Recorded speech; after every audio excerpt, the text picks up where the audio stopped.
சென்னையிலேருந்து மகாபலிபுரத்துக்கு ஈஸியாக bus travel மூலமாகவே போகலாம். அதுக்கு 2 பஸ் அவைலபிளாக இருக்குது. 515 அண்ட் 515M. கேளம்பாக்கத்துலேருந்தே பஸ்ஸஸ் நிறைய அவைலபிளாக இருக்குது. கிளாம்பாக்கத்துலேருந்து டைமிங்ஸ் வச்சு தான் எடுக்கிறாங்க. மகாபலிபுரத்தை பொறுத்தவரை மார்னிங்லேருந்து ஈவினிங் வரை ட்ராவல் பண்ணுறது தான் பெஸ்ட்டுன்னு சொல்கிறேன். ஏன்னா நிறைய பிளேசஸ் மகாபலிபுரத்தில் இருக்குது. நீங்கள் ஃபுல்லாக பார்க்கணும் அப்படின்னா 1 டே ட்ரிப் மட்டும் போதாது, 2 டே ட்ரிப்ஸ் தான் எனாஃபாக இருக்கும். நாங்கள் என்னென்னா ஜஸ்ட் 2 பிளேசஸ் தான் எங்களால் பார்க்க முடிஞ்சுது. நான் அந்த 2 பிளேசஸில் ஃபர்ஸ்ட்டு ஷோர் டெம்பிளுக்கான வீடியோ தான் இதில் நான் டிஸ்கஸ் பண்ணலான் இருக்கேன். ஃபர்ஸ்ட்டு என்னென்னா என்ட்ரி ஃபீஸ் கேட்குறாங்க. என்ட்ரி ஃபீஸ் 40 rupees கேட்குறாங்க. என்ட்ரி ஃபீஸ் எடுக்கிறதுக்கு சைடில் ஒரு பிளேஸ் இருக்கும். ஸோ அங்கே போயிட்டு நம்ம என்ட்ரி ஃபீஸ் எடுத்துக்கலாம்.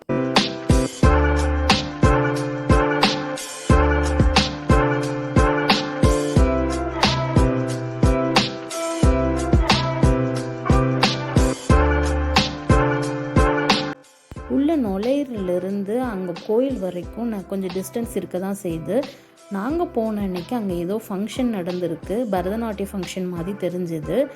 விசாரிக்கும் போது சொல்கிறாங்க, இந்த ஃபங்க்ஷன் டிசம்பர்லேருந்து ஜனவரி வரைக்கும் ஒவ்வொரு வருஷமும் இந்த டான்ஸ் ஃபங்க்ஷன் நடக்குமா.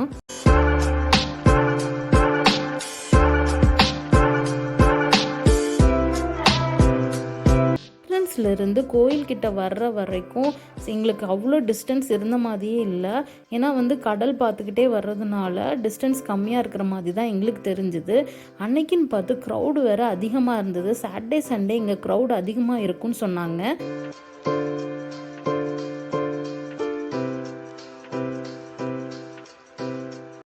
இந்த கோயில் 7லேருந்து 8ஆம் நூற்றாண்டில் பல்லவ அரசர்களால் கட்டப்பட்டிருக்கு. சிற்பக்கலை வளர்ச்சியில் மகேந்திரவர்மர், அவங்களோட மகன் நரசிம்மவர்மர், 2ஆம் மகேந்திரவர்மர், பரமேஸ்வரவர்மர் மற்றும் 2ஆம் நரசிம்மவர்மர் இவங்களோட பங்குலாம் மகத்தா இருந்தது அப்படின்னு சொல்கிறாங்க. சுற்றி கடல் இருக்கிறதுனால அவ்வளோ காற்று இருந்தது. நல்ல கடல் அலை என்னென்னா வேகமாக அடிச்சிட்டு இருந்தது. ரொம்ப அழகாகவே இருந்தது அந்த வியூ பாயிண்ட்டு.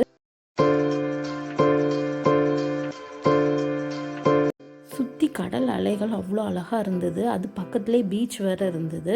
அதனால் இந்த நீங்கள் உள்ளே நுழைஞ்சதுலேருந்து நீங்கள் இங்கே வந்துட்டு தான் நீங்கள் கோயிலுக்குள்ளே போவீங்க. அந்த அளவு அழகாக இருந்தது. அதுவும் மட்டும் இல்லாமல் கடலுக்கு பக்கத்துலேயே பாறை நிறைய தெரிஞ்சுது.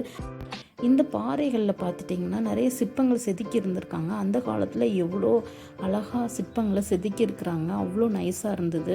1 மற்றும் 2ஆம் நூற்றாண்டில் கிரேக்க மாளிகைகள் இங்கே வியாபாரம் செஞ்சுருக்காங்க. 7ஆம் நூற்றாண்டில் இந்தியா யுவான் சுவாங் அப்படிங்கிற சீன யாத்ரிகர் என்னென்னா இந்த கடல் துறைமுகமாகவும் வணிக நகரமாகவும் இருந்ததாக சொல்லியிருக்காரு. 14ஆம் நூற்றாண்டில் ஐரோப்பிய இலக்கியங்களில் இது பிளேசஸ் ஆஃப் 7 பகோடாஸ், அதாவது என்னென்னா 7 கோயில்களின் தளம் அப்படிங்கிற மாதிரி மென்ஷன் பண்ணியிருக்கு அப்படின்றாங்க.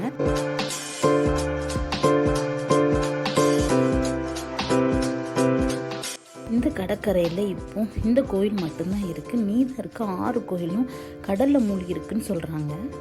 நம்ம எல்லாருக்குமே தெரியும் 2004 சுனாமி வந்துச்சு. அந்த டயத்தில் இங்கே கோயில் அவ்வளோவா சேதம் எதுவும் அடையலை. தண்ணி என்னென்னா நமக்கு என்ட்ரி ஃபீஸ் வாங்குறாங்கல்ல அந்த இடத்து வரைக்கும் வந்தது. அதுக்கப்புறம் அப்படியே உள்வாங்கிடுது அப்படிங்கிறாங்க.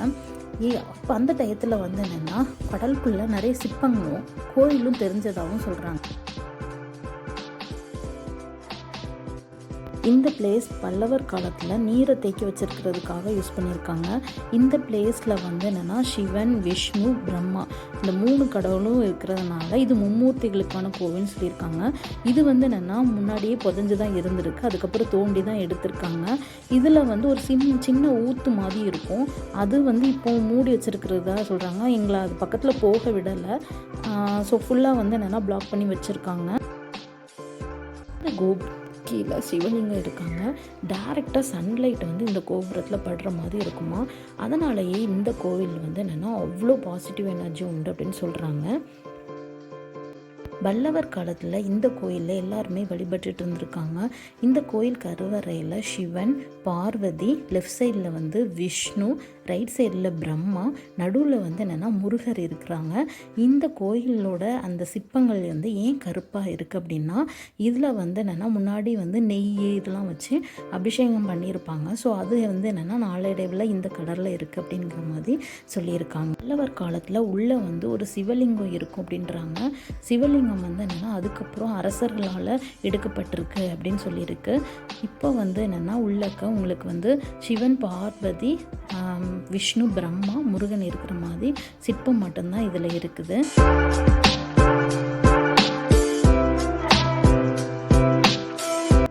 இங்கே உள்ள கற்களில் பாருங்கள், ஒவ்வொரு ஜாயிண்ட்லேயே வந்து என்னென்னா ஒரு கலவை வச்சு தான் வந்து அட்டாச் பண்ணியிருக்காங்க. இந்த கலவை வந்து நார்மலாக நம்ம வந்து சிமெண்ட் இந்த காலத்தில் யூஸ் பண்ணுறாங்க. பட் இங்கே வந்து என்னென்னா என்ன கலவை யூஸ் பண்ணியிருக்காங்கன்னா கிளிஞ்சல், அதுக்கப்புறம் முட்டை, மண் இதெல்லாம் சேர்ந்து ஒரு கலவை ரெடி பண்ணி அதுக்கப்புறம் தான் இதை வந்து அட்டாச் பண்ணியிருக்காங்க.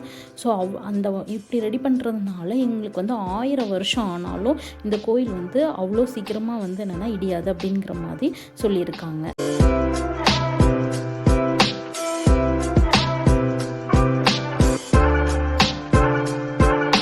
இங்கே வந்து சிவனுக்காக இந்த கோயிலில் 54 நந்திகள் இருக்குது.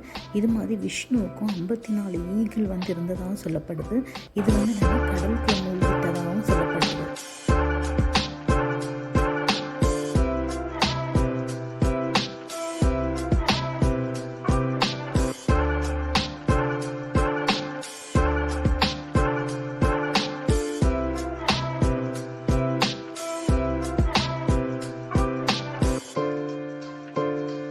பல்லவர் காலத்தில் இந்த இடத்துல தான் பலிபீடமாக யூஸ் பண்ணியிருக்காங்க. அப்படியே லெஃப்டில் பார்த்தீங்கன்னா என்னென்னா நிறைய ஸ்டோன்ஸ் வந்து அடுக்கி வச்ச மாதிரி இருக்கும். அந்த ஸ்டோன்ஸ்லாம் வந்து என்னென்னா பேஸாக யூஸ் பண்ணி தான் இந்த கோயில் கட்டியிருக்காங்க. அதனால தான் இவ்வளோ ஸ்ட்ராங்காக இருக்குது இந்த கோயில் அப்படின்னு சொல்கிறாங்க. இந்த கோயிலில் பார்த்துட்டிங்கன்னா சென்டரில் வந்து ஒரு தொட்டி மாதிரி கட்டி வச்சுருப்பாங்க. ஸோ அதில் வந்து என்னென்னா நீரை தேக்கி வச்சு குடிக்கிறதுக்காக அதை யூஸ் பண்ணியிருக்காங்க. பிக்சரில் பார்த்தீங்கன்னா 2 கோபுரம் இருக்கும். ஒன்று வந்து என்னென்னா கடலை நோக்கியும், இன்னொன்று வந்து என்னென்னா கடலுக்கு ஆப்போசிட்டாகவும் இருக்கிற மாதிரி கட்டியிருக்காங்க. இந்த கோயிலில் உள்ள கலசத்தை பாருங்கள், மெட்டல்லாம் யூஸ் பண்ணாமல் கல்லாலேயே செஞ்சுருக்காங்க. இப்போ உள்ள கோயில்களெல்லாம் இந்த மாதிரி நம்மளால் பார்க்க முடியாது. நாங்கள் இந்த கோயில் பற்றி கேட்டு தெரிஞ்சுக்கிட்ட தகவல்களை தான் நான் இந்த வீடியோவில் உங்களுக்கு கொடுத்துருக்கேன். இது மாதிரி இந்த கோயில் பற்றி ஏதாவது உங்களுக்கு டீட்டெயில்ஸ் ஏதாவது தெரிஞ்சதுன்னா அதை எங்களுக்கு கமெண்ட் பண்ணுங்கள். தேங்க்யூ ஆல் ஃபார் வாட்சிங்.